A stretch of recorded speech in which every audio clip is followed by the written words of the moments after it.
चलो उठो सब लोग, खाना खाओ, रात बहुत हो रही है। अरे ऐसे कैसे खाना खाएंगे? अभी तक अंकित और कार्तिक घर नहीं आए हैं। अगर भैया को काबू में लाना है ना तो शादी करवा दीजिए। जब भाभी 36 बार फोन करेंगी तब खुद टाइम पर घर में हाजिरी लगाएंगे। हाँ हाँ, ये आइडिया तो बड़ा मस्त है। अब तो मुझे भी लग रहा है बड़े बेटे अंकित की शादी करवा ही देनी चाहिए, छोटे का बाद में देखेंगे। तभी अंकित और कार्तिक ऑफिस से आते हैं। क्या हुआ मम्मी, क्या बात हो रही है? अरे आइए जनाब, आप दोनों की ही शिकायत हो रही है। देर से घर आने की वजह से अब अंकित भैया की शादी की बातें चल रही हैं। हाँ, अब पहले ये बताओ, बाहर किसी लड़की से कोई चक्कर तो नहीं चल रहा? अरे नहीं नहीं पापा, ऐसी कोई बात नहीं है। अगर आपको शादी इतनी ही जरूरी लग रही है तो आप जैसे कहेंगे उससे शादी करने के लिए तैयार हूँ। अरे हाँ हाँ बिल्कुल, अब देखो कोयले से कोहिनूर जैसी बहू चुन कर लाऊंगी। चलो अब सब खाना खा लो। फिर मोहिनी की बात सुन सभी खाना खाते हैं और अपने अपने कमरे में जाकर सो जाते हैं। फिर अगले दिन मोहिनी पंडित को फोन करती है। सुनिए पंडित जी, दरअसल मेरे बड़े बेटे अंकित की शादी करानी है। कोई अच्छी संस्कारी समझदार लड़की है क्या आपकी नजर में? वाह वाह वाह, क्या टाइमिंग है आपकी। अभी कुछ दिनों पहले ही कई अच्छे रिश्ते आए हैं, कुछ गांव की हैं और कुछ शहर की। सच में? फिर तो बहुत बढ़िया है पंडित जी, आप शाम को ही सभी की तस्वीर लेकर घर आ जाइए। जी ठीक है, जैसा आप कहें। इतना कहकर पंडित जी फोन रख देते हैं और फिर शाम होते ही घर में लड़कियों की फोटो लेकर दस्तक देते हैं। माँ देखो पंडित जी आ गए। अरे आइए पंडित जी बैठिए। ये देखिए, एक से बढ़कर एक लड़कियों के रिश्ते लाया हूँ। आप सोचते रह जाएंगे किसे अपनी घर की बहू बनाओ। इतना कहकर पंडित लड़कियों की फोटो दिखाना शुरू करता है। मोहिनी ध्यान से फोटो देखती है। ये देखो, कपड़ों से एक थोड़ी मॉडर्न है और एक संस्कारी लग रही है। माँ, आजकल कपड़ों और संस्कार का कोई लेना देना नहीं है, हमें ही देख लो। हाँ, बात तो सही है, आजकल समझना बड़ा मुश्किल है। बिल्कुल, ये लड़की बहुत अच्छी है, ऐसी लड़की ढूंढने से भी नहीं मिलेगी। फिर तो ये रिश्ता मंजूर समझिए, बस अंकित से पूछ लेती हूँ। इतना कहकर मोहिनी तुरंत अंकित को आवाज लगाती है। अंकित नीचे आकर फोटो देखता है। हाँ मुझे लड़की पसंद है, बाकी आपकी मर्जी। कार्तिक दौड़ता हुआ आता है और फोटो देखता है। ओह भैया के लिए भाभी पसंद की जा रही है, जरा मुझे भी तो दिखाओ कोई फोटो। इतना कहकर कार्तिक तुरंत फोटो देखता है। ये क्या हुआ भैया, ऐसे क्यों देख रहे हो, जैसे आपकी गर्लफ्रेंड हो? अरे नहीं नहीं, ऐसी कोई बात नहीं है। तो फिर तय रहा, हमें घर संभालने और रसोई संभालने वाली अच्छी बहू मिल गई। ठीक है, तब मैं लड़की वालों से बात करके बताता हूँ। इतना कहकर पंडित वहाँ से चला जाता है और सभी अपने अपने कामों में लग जाते हैं। फिर 2-3 दिन के बाद जब मोहिनी रसोई में काम कर रही होती है। माँ आज फिर वही रोज वाला घिसा पिटा खाना, कुछ तो चटपटा मिर्च मसाले वाला खाना बनाया करो ना। आने दे तेरी पत्नी को, उसी को रसोई सौंप दूंगी, तब बनवा कर खाना अपना चटपटा खाना। अंकित बिना कुछ कहे हल्का शर्माते हुए वहाँ से चला जाता है और मोहिनी सभी को खाना खिलाती है। तभी पंडित का फोन आता है। सुनिए बहन जी, एक जबरदस्त खुशखबरी है। लड़की वालों को आपका घर, खानदान और अंकित सब बहुत अच्छे लगे हैं। आप कल ही रिश्ता लेकर नागपुर आ जाइए। वाह, क्या चटपटी खबर सुनाई है आपने, मजा आ गया। इतना कहकर मोहिनी फोन रखती है और सभी को खुशखबरी सुनाती है। सच में? फिर तो कल बहुत मजा आएगा। ये खुशियाँ बाद में मनाना, पहले तैयारियां करो, कल रिश्ता लेकर जाना है। हाँ सब लोग तैयार रहना, अगर लड़की अच्छी लगी तो वही शगुन देकर शादी पक्की कर देंगे। मोहिनी की बात सुनकर सभी जल्दी जल्दी खाना खाते हैं और शगुन का सामान जुटाने में लग जाते हैं। अरे आइए आइए, आप लोगों को आने में कोई तकलीफ तो नहीं हुई? अरे नहीं नहीं, आपके घर आने में कैसी तकलीफ? हाँ लेकिन अब थोड़ी तकलीफ हो रही है, आखिर भाभी को बुलाया ही नहीं, उन्हें ही तो देखने आए हैं। मैं अभी लेकर आती हूँ। अरे तू अभी तक तैयार नहीं हुई, नीचे रिश्ते वाले आए हैं। ओहो माँ, मैंने कह दिया ना, मैं किसी और से प्यार करती हूँ, मैं ये शादी नहीं करूँगी। चुपचाप तैयार होकर नीचे चल, वरना मुझसे बुरा कोई नहीं होगा। रिश्ता तय हो गया है, अब शादी वही होगी जहाँ हम चाहेंगे। नहीं माँ, मैं नहीं करने वाली ये शादी, न ही मुझे लड़के से मिलना है। तू चल रही है या पापा को बुलाऊं? हाँ हाँ, पापा की ही धमकी दो, चल रही हूँ। करीना मुंह बनाकर तैयार होती है और नीचे हॉल में आकर सभी को चाय देती है। वाकई चाय बहुत शानदार बनाई है, लगता है रसोई का काम भी अच्छे से आता है। अरे रसोई का काम? हमारे घर की पूरी रसोई तो यही संभालती है, मुझे तो किचन में जाने ही नहीं देती। दाल मखनी से लेकर राजमा चावल सब कुछ बनाती है। राजमा चावल तो दूर की बात, बिना जलाए मैगी बना लूं वही बड़ी बात है। माँ क्या क्या बोल रही हैं? हमें तो ऐसी ही बहू चाहिए जो रसोई और घर दोनों संभाल सके। हमारी तरफ से रिश्ता पक्का है। तो हमारी तरफ से भी ये रिश्ता पक्का है। जब दोनों की तरफ से हाँ हो ही गई है तो मैं जल्दी ही शादी की तारीख निकलवा देता हूँ।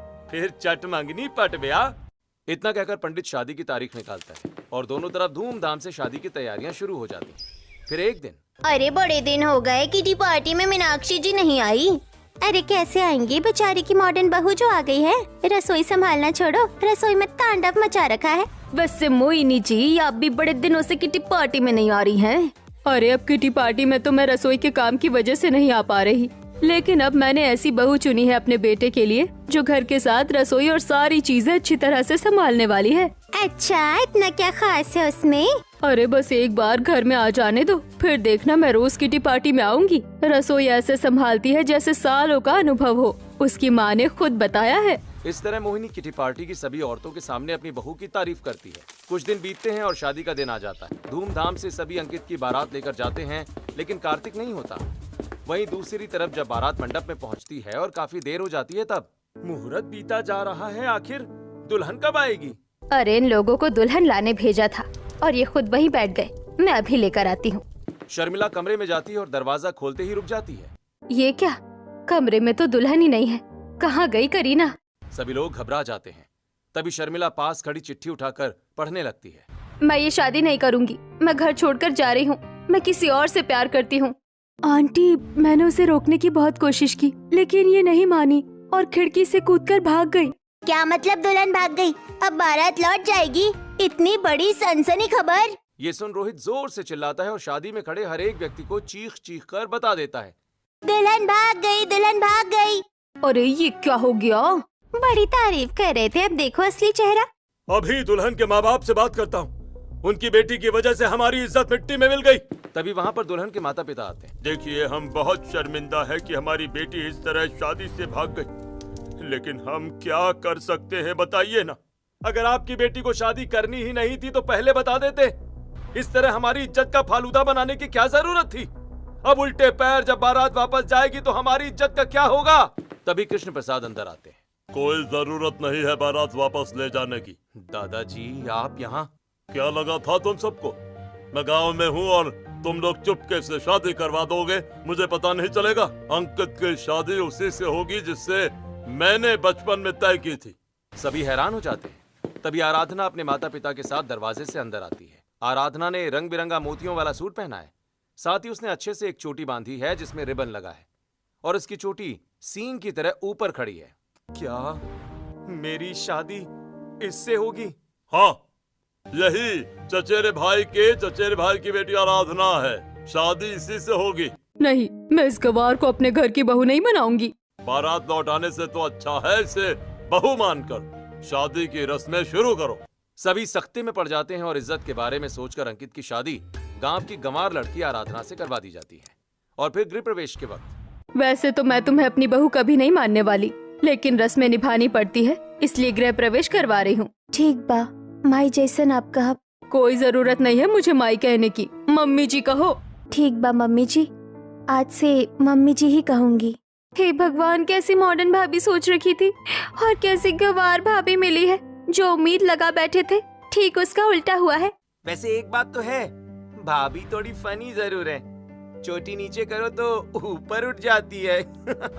आयुष की बात सुन सभी हंसने लगते हैं और आराधना गृह प्रवेश करती है। जाओ बहू, अपने कमरे में जाकर आराम करो। आराधना मुड़ती है, तभी दरवाजे से आवाज आती है, रुक जाइए सब, अभी एक हमारा गृह प्रवेश बाकी है। सभी पीछे मुड़कर देखते हैं तो करीना और कार्तिक शादी के जोड़े में साथ खड़े हैं। ये क्या, करीना और कार्तिक? ये तो वही लड़की है जिसकी शादी अंकित से तय हुई थी। ऐसा इसलिए हुआ क्योंकि मैं इससे प्यार करता हूँ। भैया की शादी तय होने के बाद मैं कुछ कह नहीं सका। हाँ मॉम, मैं भी इससे बहुत प्यार करती हूँ और शादी भी इसी से करनी थी, लेकिन रिश्ता तय होने की वजह से कुछ बोल नहीं पाई। ये सुन मोहिनी अचानक चक्कर खाकर गिर पड़ती है। ओह माय गॉड, कितना ड्रामा है। आराधना मोजा लेकर आती है और सुंघाने लगती है। ये क्या कर रही हो बहू? अरे मोजा सुंघावे से जल्दी होश आ जाला। ओह माय गॉड, सच में तुम सिर्फ लुक से ही नहीं बल्कि रियलिटी में भी गवार बहू हो। इन सब से अच्छा है डॉक्टर बुलाओ। तभी मोहिनी होश में आ जाती है। छी, इसे दूर रखो, ये गवारपन मुझसे नहीं सहा जाता। हाँ वही तो।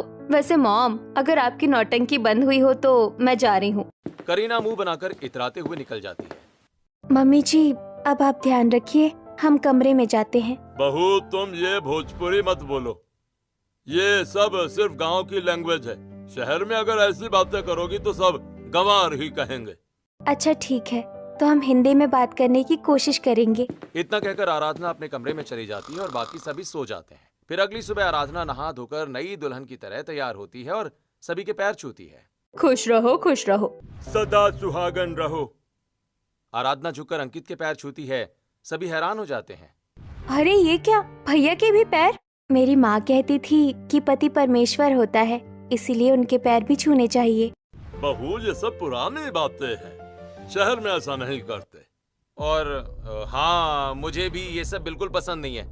मुझसे दूर ही रहो। वैसे भी अगर तुम्हें कहीं बाहर लेकर चला गया तो मेरे दोस्त सिर्फ मेरा मजाक ही बनाएंगे। इतना कहकर अंकित गुस्से में कमरे में चला जाता है। आराधना उदास हो जाती है। बहू, परेशान मत हो। जाओ, अपनी पहली रसोई करो। आराधना किचन में आती है और इधर उधर देखती है। अरे गैस कहाँ है? लगता है ये चमकता हुआ तवे जैसा दिखने वाला सामान ही है जिस पर खाना बनाना है। एक काम करते हैं, सबसे पहले चीला बना लेती हूँ। ये सोचकर आराधना चीला का घोल बनाकर सीधे इलेक्ट्रिक गैस पर डाल देती है, जिसकी वजह से चीला चिपक जाता है। हे भगवान, ये क्या, चीला तो चिपक गया। इसे छुरी से निकालने की कोशिश करती हूँ। फिर आराधना छुरी लेकर इलेक्ट्रिक गैस को खुरचने लगती है। खुरचने की आवाज सुनकर मोहिनी और कीर्ति किचन में आती हैं। अरे बहू, ये क्या कर दिया? कोई इलेक्ट्रॉनिक गैस पर ऐसे चीला बनाता है क्या? मम्मी जी, मुझे लगा यही चूल्हा है, मैं निकाल रही थी। अब लग रहा है माँ, सच में आपकी एक बहू पूरी गवार ही है। मम्मी जी माफ कर दीजिए, आइंदा ऐसा नहीं करूँगी। आइंदा मौका ही नहीं मिलेगा। चल मेरे साथ, तू रसोई नहीं संभाल सकती। मोहिनी आराधना को किचन से बाहर ले जाती है। तभी दरवाजे पर करीना आती है और सबको देखती है। ओह माय गॉड, मेरा तो सिर दुख रहा है। आप लोगों ने मेरे कमरे में कॉफी क्यों नहीं भेजी? तू इस घर की बहू है और आज तेरी पहली रसोई है। हम क्यों तेरे कमरे में कॉफी बनाकर भेजे? तभी कार्तिक पास आता है और धीरे से समझाता है। अरे ओ मैडम, ये तुम्हारा मायका नहीं ससुराल है। चुपचाप जाकर पहली रसोई करो, वरना मेरे घर वाले तुम्हें एक्सेप्ट करने की जगह एक्सपायर कर डिवोर्स दिलवा देंगे। और इस बारे में हमारी पहले ही बात हो चुकी है। अच्छा ठीक है, गुस्सा मत करो, जा रही हूँ, वो मैं भूल गई थी। करीना किचन में जाती है और मोबाइल निकालकर वीडियो देखने लगती है। हे भगवान, मुझे तो कुछ बनाना नहीं आता। माँ ने सबके सामने इतनी लंबी लंबी बातें कर दी। अब मैं फंस गई हूँ और कार्तिक के प्यार के लिए न जाने क्या क्या करना पड़ रहा है। करीना बड़बड़ाते हुए YouTube देखकर सब्जी बनाती है और कुछ ही देर में सभी को अलग अलग पकवान बनाकर खिलाती है। ये रोटी भी जल गई, लेकिन कोई बात नहीं, यूनिक रोटी है, मेरी तरह मॉडर्न। वैसे भी रोटी गोल होना जरूरी थोड़ी ना है, और फिर दोबारा मेहनत कौन करे। करीना जली हुई सब्जी और पाकिस्तान के नक्शे जैसी रोटियां सभी को डाइनिंग टेबल पर सर्व करती है। ये क्या करीना, तुमने सिर्फ पापड़ बनाया है, वो भी जला हुआ? रोटी कहाँ है? भैया, ये रोटी ही है, आपकी पत्नी के हाथों की स्पेशल रोटी। आप सब मजाक उड़ाना बंद कीजिए, क्योंकि मैं दोबारा खाना नहीं बनाने वाली, और इतनी मेहनत से मैंने खाना बनाया, सबको ये खाना तो पड़ेगा ही। करीना की बात सुनकर सभी जैसे तैसे आधी कच्ची पक्की रोटी और नमक वाली सब्जी खाते हैं। फिर दोपहर में, हे भगवान, आज तो रसोई करके मेरी कमर ही टूट गई। ये सब मुझसे रोज नहीं होगा, कुछ तो करना पड़ेगा। तभी फोन बजता है। करीना फोन उठाती है। अरे सुन, मैंने अपनी रसोई एकदम मॉडर्न करवा ली है। मेरे किचन में एसी लगा है, संगमरमर लगवाया है, पूरा फैशनेबल किचन बन गया है। सच में? तेरे ससुराल वालों ने इतना महंगा किचन बनवा दिया? और नहीं तो क्या, तेरी दोस्त किसी से कम है क्या? जिद कर दी थी मैंने, खाना ही नहीं बनाऊंगी, फिर बनवाना ही पड़ा। चल अब रखती हूँ, सास बुला रही है। फोन कट जाता है। करीना मुस्कुराती है। अब आया मजा, ये जबरदस्त आइडिया है रसोई से बचने का। वहीं दूसरी तरफ आराधना और कृष्ण प्रसाद। ठीक है बहू, कोई बात नहीं। अगर तू चूल्हे में कंफर्टेबल है तो बना ले बहू, रसोई के बगल में अपनी चूल्हे वाली रसोई। सच में दादाजी, थैंक यू, आप बहुत अच्छे हैं। आराधना तुरंत मिट्टी लाती है और किचन के पास चूल्हा बनाना शुरू कर देती है। उसके चेहरे पर आत्मविश्वास दिखता है। ये पूरे घर में मिट्टी क्यों फैला रखा है भाभी आपने? ननन जी, मुझे गैस पर ही खाना बनाना आता है, इलेक्ट्रॉनिक गैस पर रसोई करना मेरे बस की बात नहीं है, इसीलिए चूल्हा बना रही हूँ। क्या मतलब? अब घर में दो दो रसोई होगी, एक मॉडर्न बहू की और एक तुम्हारी। मेरे होते हुए ऐसा नहीं होगा। तुम्हारी हिम्मत कैसे? बस करो तुम लोग, तुम्हें खाना खाने से मतलब होना चाहिए। ये मत देखो कि चूल्हे पर बना है या गैस पर। तुम लोग आम खाओ, गुठलियाँ क्यों गिन रहे हो? ये ससुर जी भी ना, उनकी वजह से इस गवार बहू को और अब उसकी रसोई को भी झेलना पड़ेगा। कृष्ण प्रसाद के फैसले के आगे कोई कुछ नहीं कह पाता। सभी अपने अपने काम पर लग जाते हैं। फिर रात को, अरे बहू, तू अभी तक यहीं बैठी है? तुझे खाना नहीं बनाना क्या? गवार बहू के लिए तो चूल्हा बन गया, लेकिन मेरे लिए मेरे जैसा मॉडर्न किचन कब बनेगा? क्या मतलब है तेरा? मतलब साफ है, मैं रसोई में तभी कदम रखूंगी जब किचन पूरी तरह मॉडर्न होगा, अच्छे डिजाइनर से डिजाइन होगा, महंगा संगमरमर और हर चीज हाई क्लास होगी। माइक्रोवेव, डिशवॉशर, सब कुछ होना चाहिए।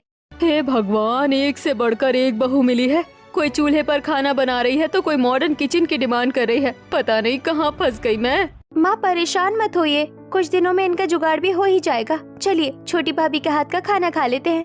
फिर सभी बैठते हैं और आराधना का बनाया खाना खाते हैं। वाह भाभी, क्या स्वाद है। ना नमक ज्यादा ना मिर्च, बिल्कुल परफेक्ट। धन्यवाद। बस अब यही अच्छा है, ये चूल्हे पर खाना बनाती रहे और मैं आराम से रहूं। ये लोग मेरे लिए इतना महंगा किचन थोड़ी बनवाएंगे, लेकिन इसकी इतनी तारीफ मुझसे बर्दाश्त नहीं हो रही। सभी खुशी खुशी खाना खाकर अपने अपने कमरे में चले जाते हैं। इसी तरह फिर अगली सुबह अचानक सभी के कमरों में एक अजीब सी बदबू फैलने लगती है। छी, ये कैसी बदबू है? दूसरी तरफ करीना उठती है और नाक पकड़ती है। उफ, ये क्या है? ऐसा लग रहा है जैसे गोबर की बदबू हो। नीचे जाकर देखती हूँ। एक एक करके सभी लोग नींद में उठकर हॉल में आते हैं और हैरान रह जाते हैं, क्योंकि वहाँ आराधना गोबर से पूरे हॉल को लीप रही थी। अरे ये क्या कर रही हो तुम? आज शुक्रवार है मम्मी जी, गोबर से घर लीपने से घर में लक्ष्मी आती है। तभी करीना बड़बड़ाते हुए आधी नींद में वहाँ आती है। आज तो मैं इसे नहीं छोड़ूंगी, मेरी नींद खराब कर दी। तभी करीना फिसलकर गोबर पर गिर जाती है। उसका चेहरा गोबर से भर जाता है। अरे वाह, मॉडर्न भाभी का तो फेशियल भी देसी स्टाइल में हो गया। भाभी, ये तो नेचुरल स्किन केयर है, फ्री में मिल गया। सभी जोर जोर से हंसने लगते हैं। करीना गुस्से में उठती है और चेहरा साफ करती है। फिर शाम को मैं पार्लर जा रही हूँ और आते वक्त शॉपिंग भी करके आऊंगी। लेकिन बहू, अभी तो 15,000 की ऑनलाइन शॉपिंग की थी। मैं अपने पति के पैसे इस्तेमाल कर रही हूँ, आपके नहीं, जो आप मेरे खर्चे गिन रही हैं। ये रोक टोक आप अपने लिए रखिए, मैं जैसी हूँ वैसी ही रहूंगी। करीना इतराते हुए चली जाती है। हे भगवान, कैसी बहू मिली है। न घर संभालना न रसोई, बस पैसे उड़ाना और एटीट्यूड दिखाना। तभी कृष्ण प्रसाद आते हैं। बहू, तुम बहुत दिन से कहीं गई नहीं हो, जाओ शॉपिंग करके आओ। आराधना सिर हिलाकर शॉपिंग के लिए निकल जाती है। कुछ देर में आराधना बाजार पहुंचकर मॉल में बहुत पैसे लगेंगे, दुकान से ही अच्छे और सस्ते कपड़े ले लेती हूँ। आराधना सादगी और समझदारी से कपड़े खरीदती है, तो वहीं दूसरी तरफ पैसों की चिंता मत करो, कपड़े दिखाओ, 2 लाख के भी हुए तो ले लूंगी। इस तरह करीना लाखों की शॉपिंग करती है और आराधना हजारों की भी नहीं। फिर दोनों घर लौटती हैं। ये लो, 10 लाख का बिल है, पे कर देना। हे भगवान, इतनी खर्चीली पत्नी। वैसे मम्मी जी, ये पैसे बच गए, दुकान से ही शॉपिंग कर ली। मैं इसे गलत समझता रहा, लेकिन ये तो कितनी अच्छी है। और फिर लुक में क्या रखा है, गांव की है तो वैसी दिखेगी ना। एक काम करता हूँ, कल ही पार्लर का अपॉइंटमेंट बुक कर लेता हूँ। ये सोचकर अंकित पार्लर का अपॉइंटमेंट बुक कर लेता है और अगले ही दिन अपने साथ आराधना को लेकर पार्लर जाने लगता। हे, पूरे रास्ते तुम अपना घूंघट मत हटाना और ना ही किसी को बताना कि तुम मेरी पत्नी हो, क्योंकि अगर तुमने जबान खोली तो मेरी इज्जत मिट्टी में मिल जाएगी। इस तरह अंकित अपनी पत्नी को छिपते छिपाते लेकर पार्लर पहुंचता है, तो वहीं दूसरी तरफ बहू, तेरी डिमांड पर हमने तेरे लिए मॉडर्न रसोई बनवा दी है, चल देख। क्या मॉडर्न रसोई? तुम वैसे भी इतना खर्च करती ही थी, तो मैंने सोचा क्यों ना तुम्हारी मॉडर्न रसोई पर भी थोड़ा खर्चा कर दिया जाए। अब तेरी पसंद की रसोई तैयार है, अब तू आराम से खाना बनाकर खिलाना। इतना कहकर सभी बहुत ज्यादा खुश हो जाते हैं और वहाँ से चले जाते हैं। हे भगवान, मैं तो इस रसोई से बचने के लिए बहाना कर रही थी, अब तो सच में बनाना पड़ेगा। अपनी मॉडर्न रसोई देखकर मॉडर्न बहू बहुत ज्यादा परेशान हो जाती है। और अब एक तरफ गंवार बहू अपने चूल्हे पर, तो वहीं मॉडर्न बहू अपनी मॉडर्न रसोई में खाना बनाती है। फिर अगले दिन बताओ भाई, इस महीने रसोई का खर्च कितना हुआ? ज्यादा नहीं, बस 50,000 का राशन है। क्या 50,000? इतना खर्च और ढंग का खाना भी नहीं नसीब होता। वैसे बड़ी बहू, तेरा क्या खर्चा है? मेरे रसोई का खर्चा बस 5 से 10,000 के बीच है। इतना फर्क? जो इतना टेस्टी खाना बनाती है उसका खर्च कम, और जो ठीक से बनाती भी नहीं उसका इतना ज्यादा। फिर इस तरह से रसोई के खर्चों का हिसाब किया जाता है। और फिर अगले दिन मैंने सोचा था बहाना बनाकर बच जाऊंगी, लेकिन इन्होंने तो सच में किचन बनवा कर दे दिया। करीना सब्जी चलाती है, तभी धुआं उठने लगता है। अरे शिट, ये सब्जी फिर जल गई। करीना जल्दी जल्दी टमाटर काटती है, फिर कुछ और चीजें डाल देती है। दूसरी कढ़ाई भी जलने लग जाती है। अरे ये भी जल रही है, अब क्या करूं? ऊपर से पूरा किचन इतना गंदा हो गया, काम करने का मन ही नहीं करता। किचन में गंदगी फैल जाती है, मक्खियां भिनभिनाने लगती हैं। तभी मोहिनी अंदर आती है। अरे बहू, अभी कुछ दिन पहले इतना महंगा किचन बनवाया और तूने इसकी ये हालत कर दी। किचन ही तो है, काम होगा तो गंदा होगा ही। मोहिनी सिर पकड़कर बाहर निकलती है और फिर अपनी गंवार बहू के चूल्हे वाली रसोई में जाती है, जहाँ वो चूल्हे पर डिजाइन बना रही थी। ये क्या कर रही हो बहू? मुझे सिंपल चूल्हा नहीं पसंद, इसीलिए चूल्हे पर डिजाइन बनाती हूँ। मोहिनी चारों तरफ देखती है। साफ सुथरा छोटा सा किचन, सब चीजें अपनी जगह पर रखी हैं। एक ये गवार बहू है और एक वो मॉडर्न बहू की रसोई। मोहिनी चुपचाप सोचते हुए वहाँ से चली जाती है। फिर दोपहर में आपको कुछ सब्जियाँ चाहिए तो बता दीजिए। मुझे तुमसे सब्जियाँ नहीं मंगवानी, मैं ऑनलाइन ऑर्डर करती हूँ। आराधना चुपचाप बाहर चली जाती है। भैया 100 रुपए बहुत ज्यादा है, 80 में दे दीजिए। ठीक है बहू, ले जाओ। ये सब आसपास के लोग देखते हैं। देखो कितनी समझदार बहू है, 1-1 रुपए की कदर करती है। वहीं आराधना सब्जियां लेकर घर लौटती है तो दूसरी तरफ करीना ऑनलाइन सब्जियां मंगवाती है और कुछ देर में सब्जियां आ भी जाती हैं। अरे ये क्या, सारी सब्जियां तो गली सड़ी है। अब क्या करूँ, दोबारा मंगवाने का टाइम नहीं है, ऐसे ही बना देती हूँ। करीना गली हुई खराब सब्जियों से ही खाना बनाने लगती है, तो वहीं किचन की गंदगी की वजह से मक्खियां भिनभिनाने लगती हैं। उफ, कितनी बदबू है, काम करने का मन ही नहीं कर रहा है इस रसोई में। करीना जैसे तैसे गंदी रसोई में खाना बनाती है और फिर जब सभी को खाना खिलाने की बारी आती है। छोटी बहू, माफ करना हमें, लेकिन हम बड़ी बहू के हाथ का खाना ही खाएंगे। हाँ, हमें बड़ी भाभी के हाथ का खाना चाहिए। सभी आराधना के हाथ का खाना खाने लगते हैं। इसके हाथों का खाना तो स्वादिष्ट है, लेकिन मैं नहीं खा सकती, वरना मेरा ऑर्डर माइनस हो जाएगा। ये सोचकर मॉडर्न बहू करीना उन्हीं सड़ी गली सब्जियों से बना खराब खाना खा लेती है। मम्मी, मेरा सिर फट रहा है बहुत तेज। क्या हुआ? इतना तेज बुखार? रुको, मैं डॉक्टर को बुलाता हूँ। फिर कार्तिक तुरंत डॉक्टर को बुलाता है और पूरा परिवार इकट्ठा हो जाता है। डॉक्टर चेकअप करता है। इन्हें फूड पॉइजनिंग हुई है और मक्खी मच्छर की वजह से डेंगू भी हो गया है। साफ सफाई का खास ध्यान रखना होगा। इतना कहकर डॉक्टर चले जाते हैं। देखा, रसोई गंदी रखने का नतीजा है ये। सभी करीना की तबीयत खराब होने पर उसे ताना मारकर वहाँ से चले जाते हैं, तो वहीं गंवार बहू आखिर इसकी तबीयत इतनी क्यों बिगड़ गई? मुझे खुद जाकर देखना होगा। आराधना किचन में जाती है और गंदगी देखकर चौंक जाती है। इतनी गंदगी, इसी वजह से ये सब हुआ है। जो भी हो, अब सब कुछ संभालना तो पड़ेगा ही। ये सोचकर आराधना काढ़ा बनाकर करीना के कमरे में आती है। ये काढ़ा पी लीजिए, जल्दी ठीक हो जाएंगी। तुम मेरे लिए ये सब क्यों कर रही हो?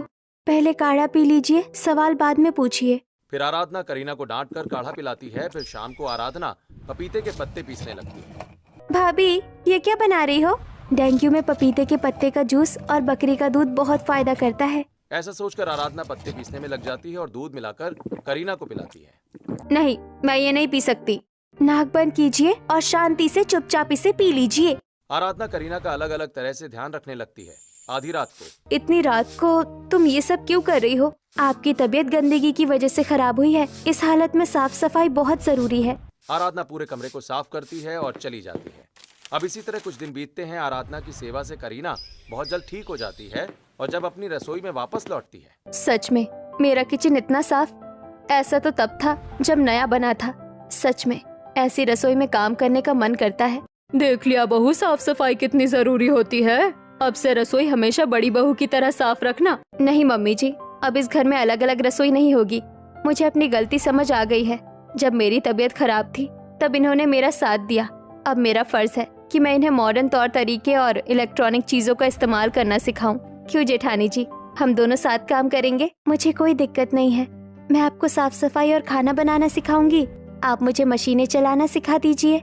वाह, छोटी भाभी की तबीयत क्या खराब हुई, उनकी बुद्धि खुल गई। सच में इस बीमारी ने मेरी आंखें खोल दी। अब न ताना होगा, न जलन और न ही गवार बहू होने का ताना। सच में इसे कहते हैं अंत भला तो सब भला। इसके बाद मॉडर्न और गंवार बहू दोनों मिलकर रसोई का काम साफ सफाई के साथ खुशी खुशी संभाल